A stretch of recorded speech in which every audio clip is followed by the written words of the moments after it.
All right, welcome back. We have our second interview of this podcast episode.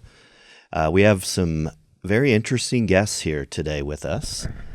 We have 1, 2, and 3. That's what they're called. The first original principal, Dr. Jerry Crabtree. The second principal, Mr. Tom Eder. And our third principal, Mr. Dave Johnson. We have an empty seat back there for possibly number 4 coming in, and that's Angie Cadron. So very unique opportunity to get to know our 3 past principals.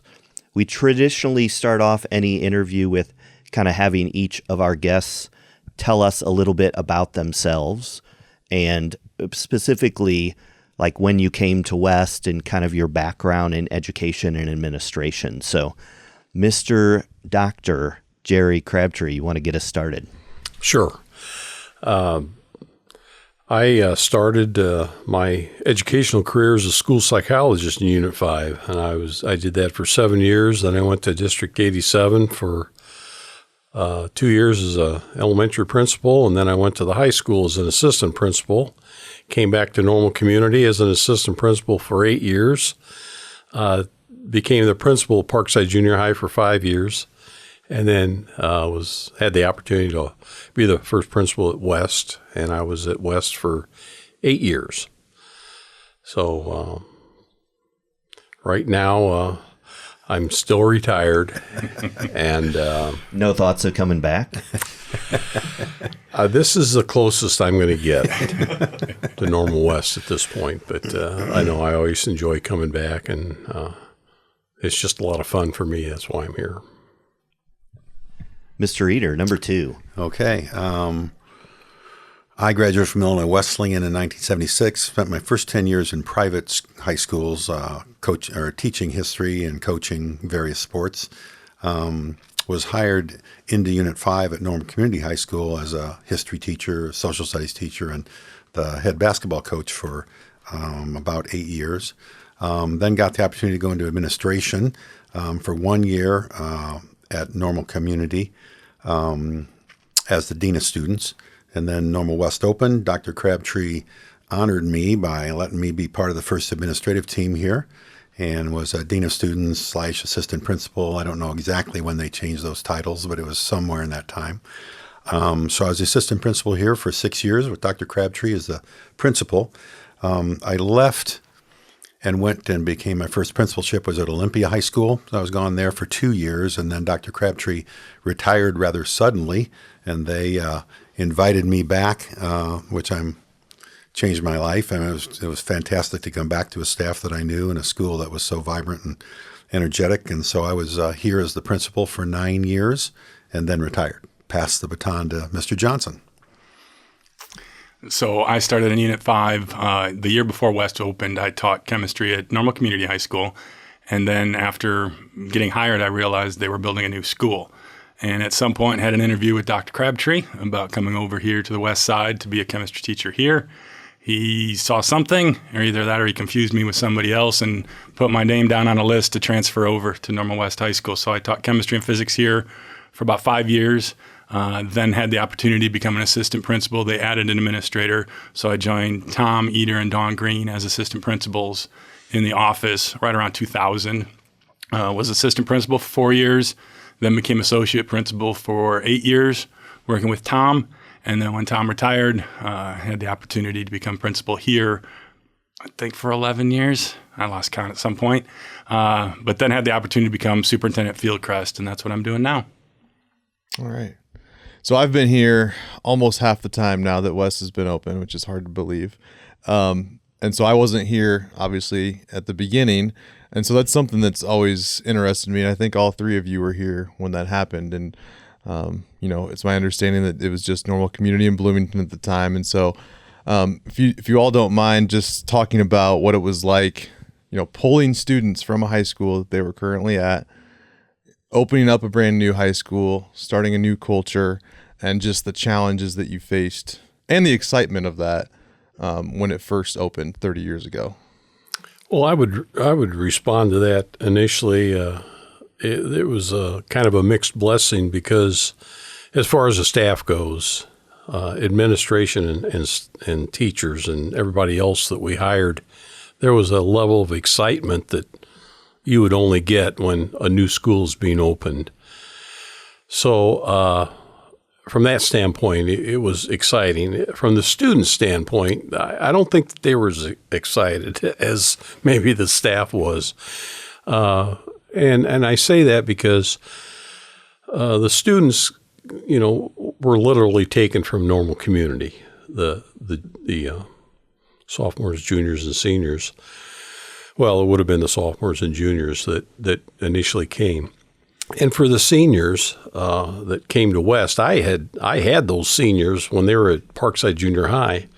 Then they went to normal community for a couple of years, and then they came back to Normal West. So they kind of bounced around, and a lot of them were not happy, to be very honest with you.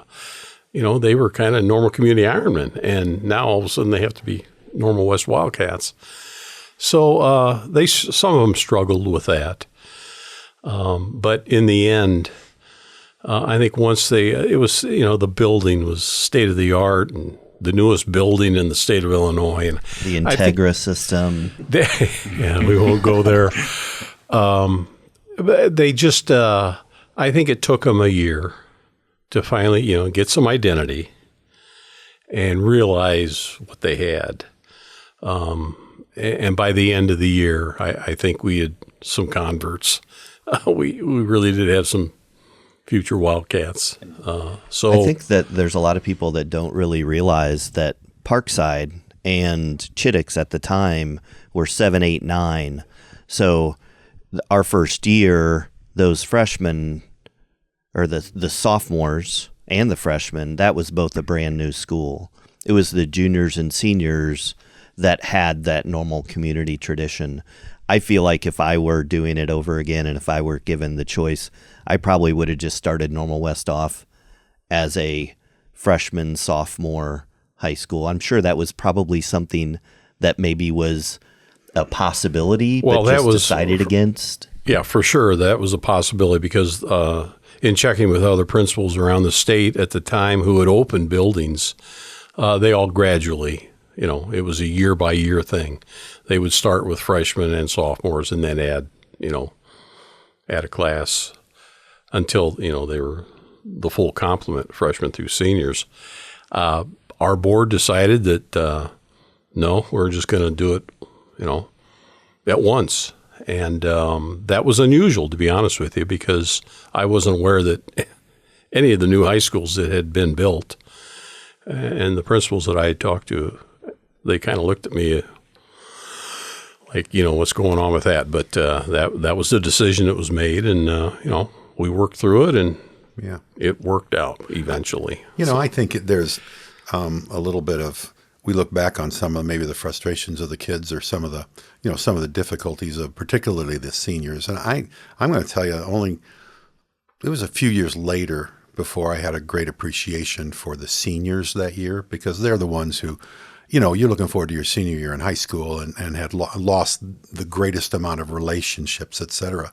But I'm going to differ just a bit in that there was such an energy here, though, and the offsetting factor was that we now had 2 football teams, we had 2 basketball teams, we now had 2 volleyball teams, we now had 2 art programs, we now had 2 marching bands, and the opportunities that opened up because of this were amazing. And I think a lot of kids really bought into that. Now there was some residual social, loss of friendships and all, but there was tremendous enthusiasm. And the staff also, that Jerry had mentioned, was just uniformly, they were excited to be here. So though there was some underlying, and there was some difficulties, and there were some kids who were kind of resistant, but it was I thought, highly successful first year. And some of the traditions positive. we're going to talk about, a tremendous net positive. And I think some of that is very much due to Jerry's leadership, because he opened up opportunities for faculty to voice what they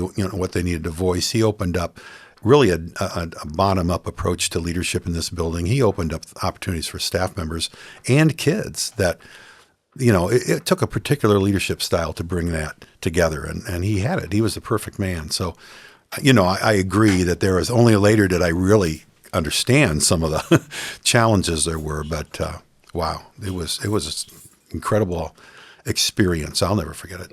And I'll build off of Tom. When the school opened, being a teacher in the classroom, I had mostly sophomores in chemistry. I didn't know some of the negativity that the administration was dealing with. There was this excitement all over the place. And it wasn't until years later that you'd have conversations that I knew, there were some struggles going on that many of us probably didn't know the extent of it, because the excitement was so high of having a new school and having a staff just all come together. There was not so much history, not so much baggage, because we were all new, having a fun time teaching. Jerry won't speak about it now, but his approach was, or he doesn't say it often, but the approach was, this was going to be a new venture, a new education, a new school. It wasn't going to be a normal community light approach. And I think the kids bought into that right away, that this was Normal West was going to be separate and special and unique. It wasn't going to try to be a copy, which a lot of people in the community probably wanted and expected, but that was clear from the beginning that we weren't going to go down that road.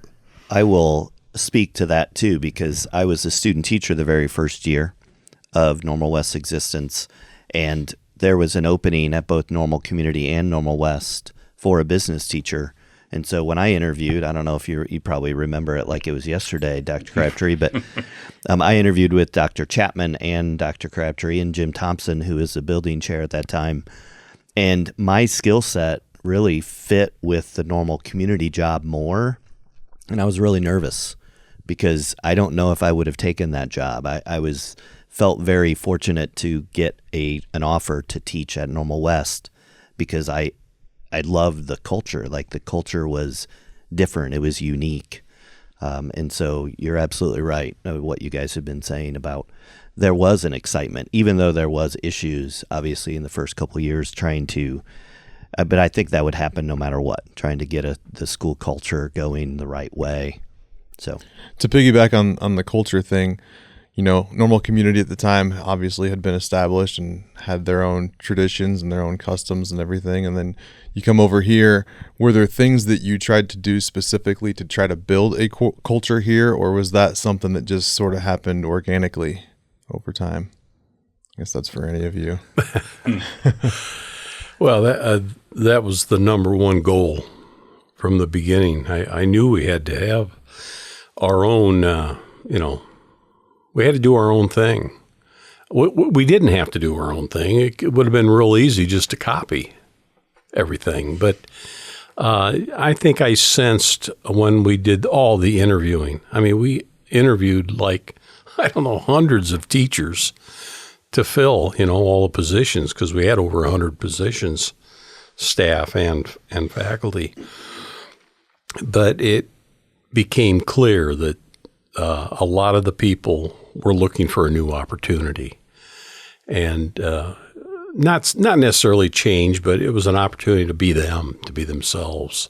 And we picked up on that, at least I did during the interview. So that was really a main goal, was to establish a culture that people felt that they could shine. And so, we just didn't throw out all the rules and stuff, but we encouraged everyone to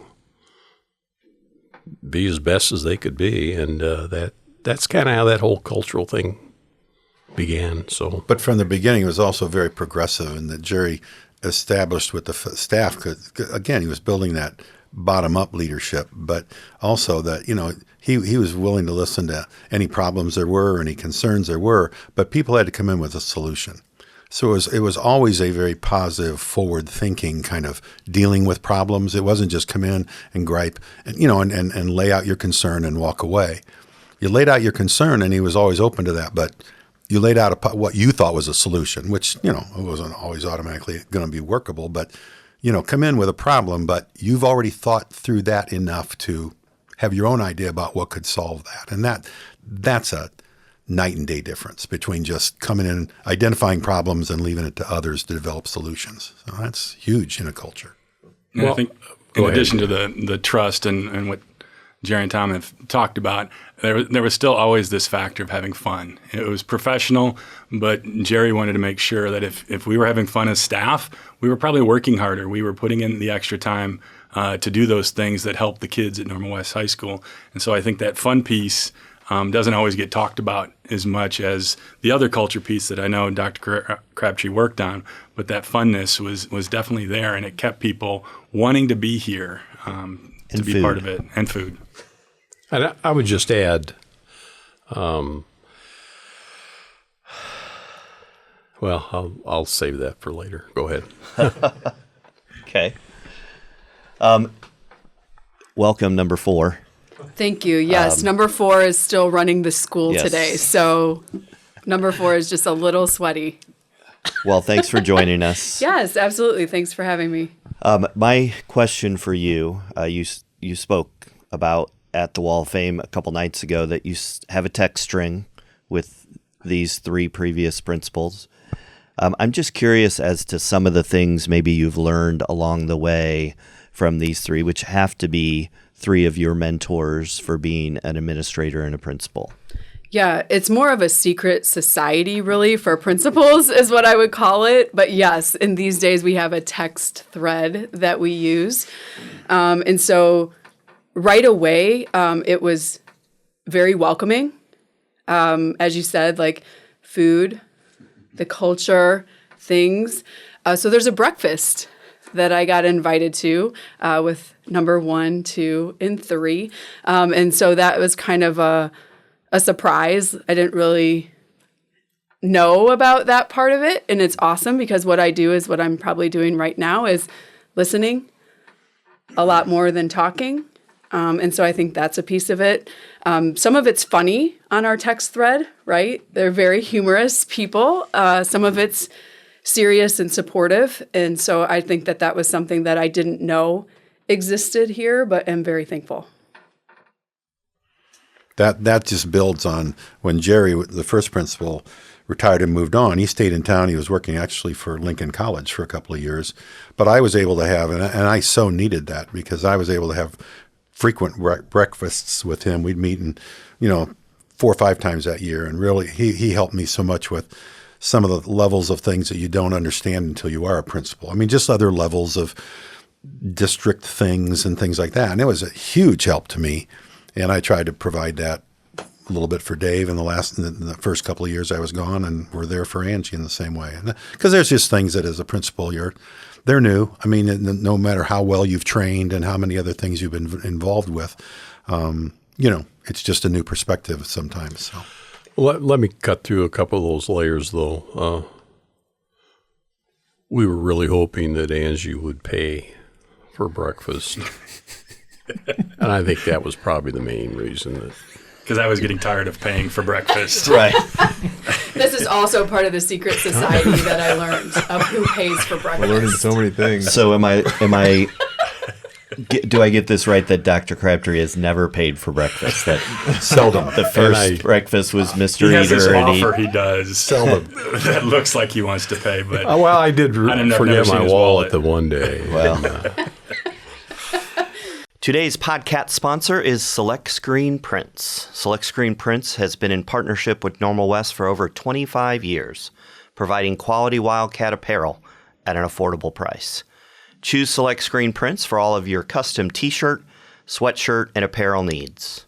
They now offer digital printing, which allows for fast turnaround and excellent quality at prices that are less expensive than most online apparel companies. Select Screen Prints is the choice in Bloomington Normal area and beyond. Check them out for your next apparel order. All right, we're gonna transition here to a game, kind of. If you look behind you, there is a Wildcat Madness tournament board. So we're going to go through all of these, and you're going to get a chance to vote. Now, there's 4 of you, so if it's 2 and 2, then Mr. Burgess and I will be the deciding factor at who moves on, and we're going to see what the best tradition is. And when we talk about it, if the first time we talk about it, if you can just maybe give a brief explanation if it was something that started under your watch. The March Madness, Mr. Eater, were you around for March Madness? I'm not sure. Certainly I was I was a leader when it says /food, but yes. I'm not sure the March Madness part. March Madness is something that's hosted by the business department, and it's the Friday before spring break, which usually also coincides with March Madness and basketball. So everyone brings just a lot of food, and we all congregate over in the room kind of next to us, and it's just mostly about the culture of food and camaraderie that we have had as a tradition. An excuse to watch the basketball games, too. Yes. That might be part of it, too. I may not have established that, but I certainly encourage that. And I think when it came about, like I saw the /food on the wall, and that was something we had done long ago, is had food days where you would kind of walk from office to office. It was a way to get to know the other people that you might not see on a regular basis.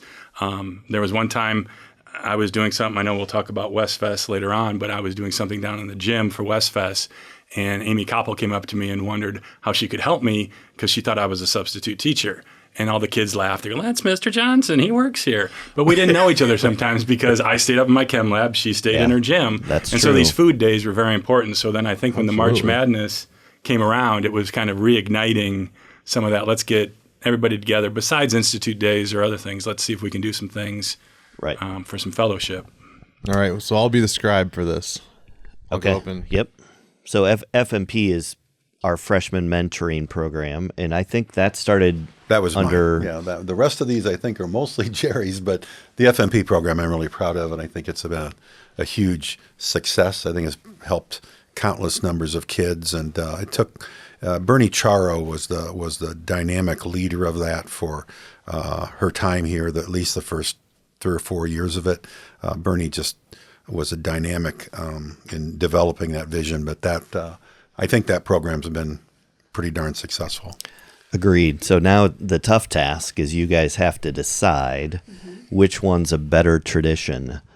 The food tradition of our staff and FMP. This is why going against food is just.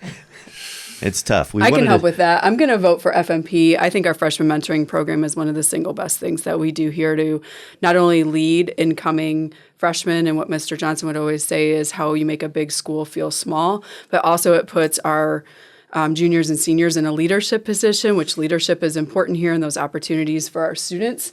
And I'm still working on my lunch goal, which is a goal of just eating lunch.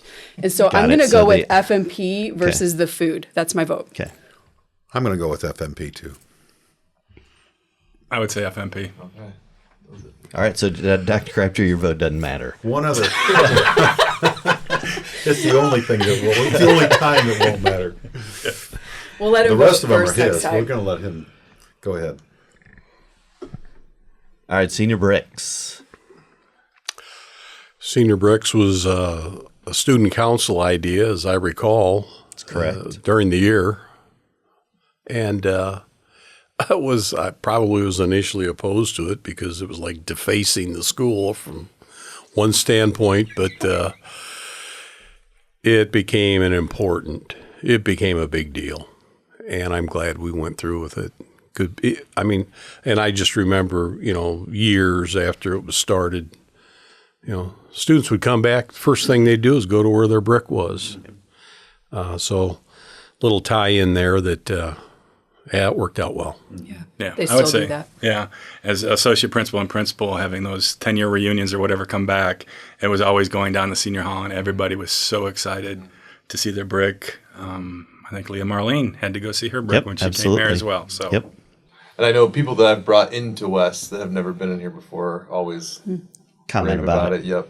I remember at one point we were not allowed to paint any bricks towards the atrium area from the counseling office, which at the time was the main office when we started, because we didn't want parents to come in and see all of that stuff. And so we've kind of changed, and everything has to be approved, and we may or may not have had 1 or 2 issues of some bricks being questionable, but just maybe. Maybe. Well, let me just add, too, that the other thing that's not listed up there that dealt specifically with seniors was we provided the seniors with their own cafeteria, and that's a great turned point. out to be a huge deal too. And those are the kinds of things that the students look at administration a little differently when things like that happen. So That's a good point. I didn't even to think me about that would be on the same level as the senior bricks. All right, and King of Hearts. I like it because it ties to like developing citizenship part of our mission and the opportunity for our students to do something that's fun, celebrates, but also gives back to someone. And so I like that part of it for sure, that opportunity to give back. How has that developed, Angie? I mean, are they now, because I've been gone a while. I mean, when I was here, it was still just a talent show, mock beauty contest, that kind of thing. Have you done something more about having this? The proceeds go to a beneficiary of that. Okay, So it could be a student, it could be a family. It could, One year it went to a custodian and could be to a community organization. Right. And so student council still organizes that, but the proceeds of that are a give back opportunity. Yeah, that's started out pretty small, but I think we used to have it in the auditorium. Yeah, we still do. Okay. And it was pretty funny. Some great things, but I don't remember that, it was pretty on a small scale, maybe compared to senior bricks. All right, vote. Bricks. Yeah, mine is senior bricks as well. All right. Even though my vote didn't matter by the time we got to me. All right. It's a great day to be a Wildcat versus Westfest. I wouldn't want to influence anyone's vote on this, but that was the signature of West. I think it still continues to be, although, I'm not here, but I see it and hear it all the time. Yep. And it was the most fun I had as a principal. I can remember walking into Dave Johnson's class and just randomly picking some student. I'd go over and they'd stand up and I'd say, what day is it today?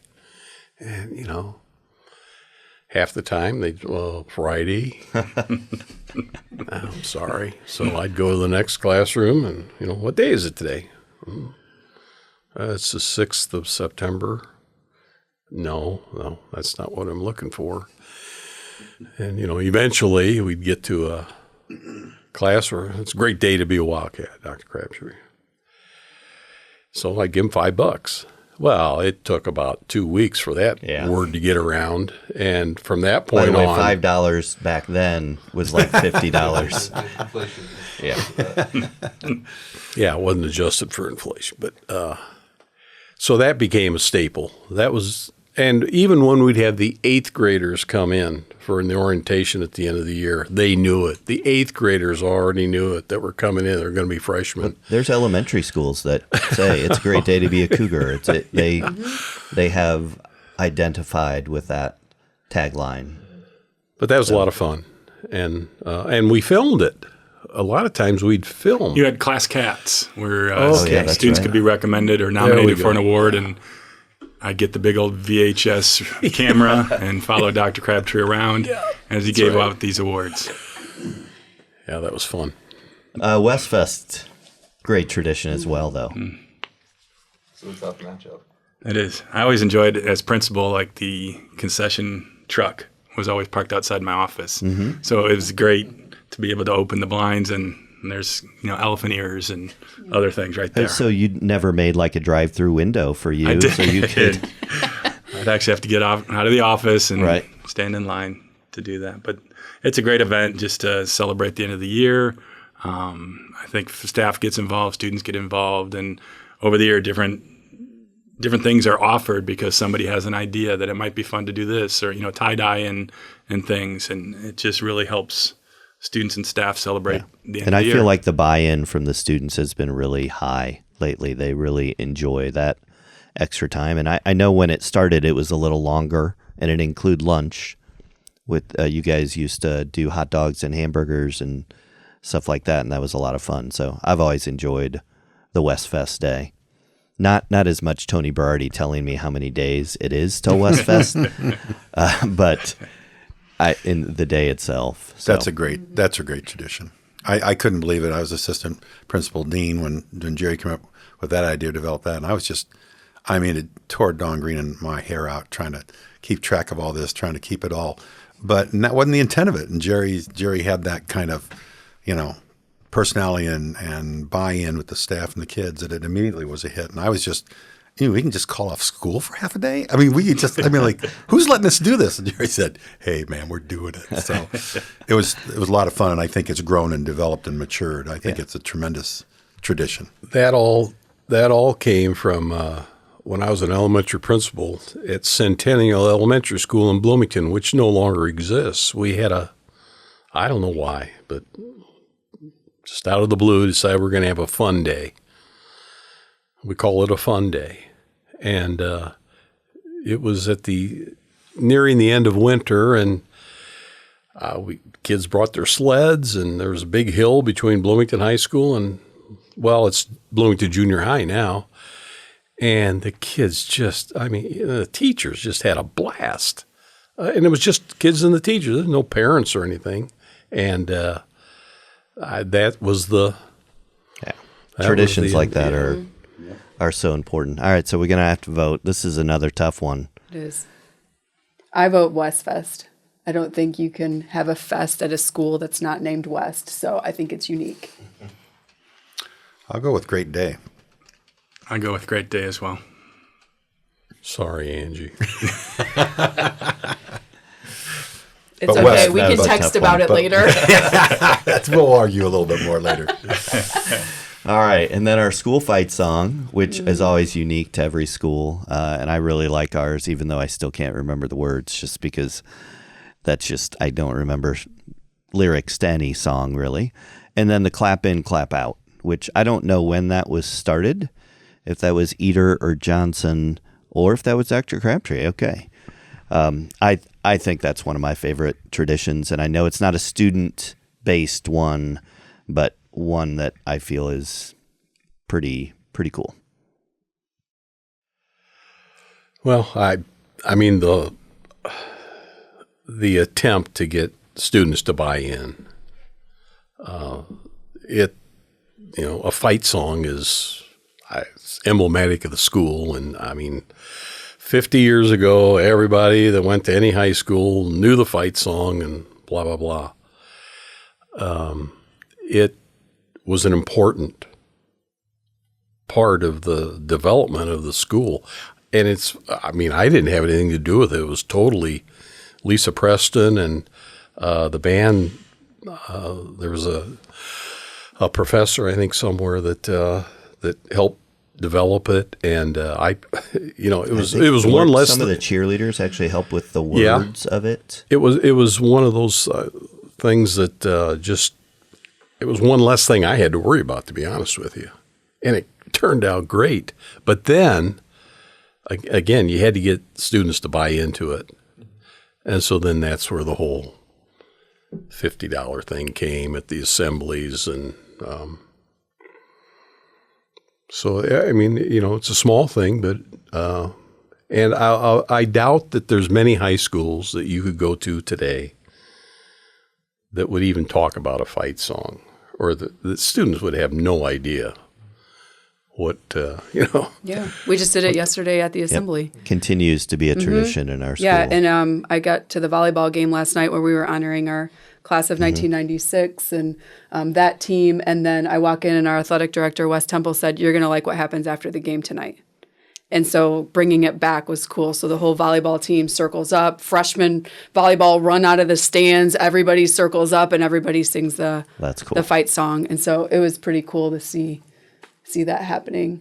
But the clap in, clap out, I think it speaks to like how collaborative our staff are here and what's expected at that level and what we do to support each other. So this one's tough for me too. Yeah, I always think, West is focused on students, but who takes care of the students? It's the staff. And so there's certain things of the culture that Jerry started a long time ago that continues, and it's focused on staff because it's that staff that then focuses on the students. and the clap in, clap out. It's just fun to be a part of that, taking retirees out to a lunch, knowing that you're bringing them back to the clapping is always a fun thing. I was converting that. I'm sorry, Dave. Go ahead. I didn't. Yeah, and then the clapping in of new staff as well, of the new teachers telling them to stay back so everybody else can line up. And then it fits with, what Jerry did with clapping out the seniors after the senior assembly. That's what I was referring it to in my I think mind. it goes in many different Clap out directions. was two different things. Yeah, we still do the clap out for the senior assembly. I was as well. thinking purely of that, but I know I agree. Now I'm thinking more of and that the new to staff me is a coming in and wonderful the tradition. retirees You're going still out. doing that. Did you do that? Did you start that? Just The student clap in, clap the students, the students. I think but that I remember, the staff started started in my with you, era Tom. somewhere. Yeah, that same idea. I think Yep. I'm glad you're still doing that. I didn't know, but Yeah. I think that's a really nice way to welcome new people and also say goodbye to retirees. Yeah, Express that's a nice appreciation. addition. Yeah, It was I just think we did a well. pretty good job of pitting difficult ones worked well. against That's each a other. tough So one. you're gonna have to make another decision. School fight song, clap in, clap out. I'm going to vote for clap in, clap out. I would too. I agree with that. I mean, the school song is a great one. I think it's really got a great background to it. But the school song, I don't know. I just think the clap in, clap out's unique, and it's really good, really powerful. I'm glad number 4 on that got to wait till the end. I did not want to pick. All right, so we're at FMP versus Senior Bricks. I think I know where this is heading. We don't need to have a big discussion. I think at this point we've kind of already talked about them all. So I'm going to vote FMP. I do too. Bricks. I'm partial to FMP, but it's not as long. It hasn't been around as long as the Bricks, and the Bricks is a very powerful, ongoing tradition. So you're gonna have to make a decision, No, Mr. no, I Reader. don't. I'm And then just if you gonna- do, if you I'm say going to go half. So this would be a 2.5 to 1.5 vote. I don't want to be the deciding vote because Senior Bricks came to be when I was a student council sponsor, and so it has a pretty special place in my educational heart. So I would say Senior Bricks, but That's fine. Yeah. That's what wins. uh-oh, That's how the game works. Yeah, I'm walking out now. sorry. Yeah, and I'm leaving. So go ahead. Great day to be a Wildcat versus clap in, clap out. And just to clarify, there's no halvesy votes, okay? There, 3/4. Never could make good decisions. There should be a weighting, I think, just based on. like how important you are, so you get a double weight. That's true. Or just by our numbers. His is weighted Right. 1, 2, 3, Yeah. and Yours 4. is weighted 4. Okay, I'll vote last on this one. Okay. Great Day would be my choice. I'd vote for Great Day. Man, these are all wonderful traditions, but Great Day is so Yeah. fundamental. Yep. It is our motto. Ubiquitous would be the. All right. Championship match. Senior Bricks versus Great Day to be a Wildcat. I vote for FMP. Do we have a third place match? We'll see how hungry everybody is. How Yes, fast it's we getting vote to be this. that time, so we I'd need go to Great wrap Day. up, I guess. Yeah, I'd stick with Great Day. Yeah, I think it's hard. Yep. Yeah, And great day. It Mr. encompasses Burgess and everything. I were talking Yeah. about what Great we day. think would win, and we didn't actually finish that discussion because we had some other things that we had to do, but that would have been my prediction. Such a great tradition started. If we could, we got to wrap up here in a minute, but was that your saying or was that Andy Turner saying? Well, I would say Andy. I got it from Andy, I think. That's what I had remembered as well. I probably and told you that. yeah, so all right. So, I mean, we do need to wrap up. It's been great to just listen to you guys talk and tell us a little bit about the history. I have a history with all of you because I've been here the almost the longest out of anyone. I have so many good memories of Dr. Crabtree coming into my classroom and absolutely just stopping everything. Creating chaos. And creating chaos. I will never forget the time where Dr. Crabtree came in over the Integra and the televisions and said, well, due to the weather, it was snowing at the time, we will be releasing school at Well, that was a 3:30. remote. That was a remote Yes, that's outside right. the west end of the building, and it was snowing to beat the band. It was snowing like crazy. And it was like 10 o'clock in the morning. Yeah, and it was a microphone malfunction. Yeah. Yeah. Halfway through, we Everyone's, will yeah. Everyone's thinking we're getting out of school. And it was funny because there was a teacher that I won't name that was literally knocking down students trying to get to the office to find out if school was being closed. I'll never forget that. So in Mr. Eater, we were on West Side Story together. Which You know, was- one up here I just wanted to mention that you didn't have that hasn't survived because it was a very the difficult talent thing to show. pull off, but was the faculty talent show. Yeah. For the first 3 or 4 years. we had it on and we took it off. Yeah, and that's okay. I mean, because it was so hard to. came and went. We had some unique faculty members who really ramrodded that, and it just was a hard thing to continue to replicate. But for 3 or 4 years, Yeah, it was And then solid. I think we dropped it a year, and then we brought it back another year, but it just couldn't be maintained. But wow, again, in terms of creating a culture, the first 3 or 4 and years, talented people. yeah, that was a lot of fun, and kids really enjoyed that. But it let And faculty parents. members, yeah, And so parents. that Maybe was a we big, need to bring it back. that was a big one. Well, I have heard a few rumblings, so Yeah. we'll see. Yeah. Yep. Yeah. Well, a lot to be Thank you. thankful for. And just talking about it makes me appreciate Normal West even more. So Thank you, we Tim. appreciate you guys coming on you. and spending your time with us. Thanks. Yeah, thank you. Thank you. It's a great day to be a Wildcat. Thanks. Rah, rah, rah, rah.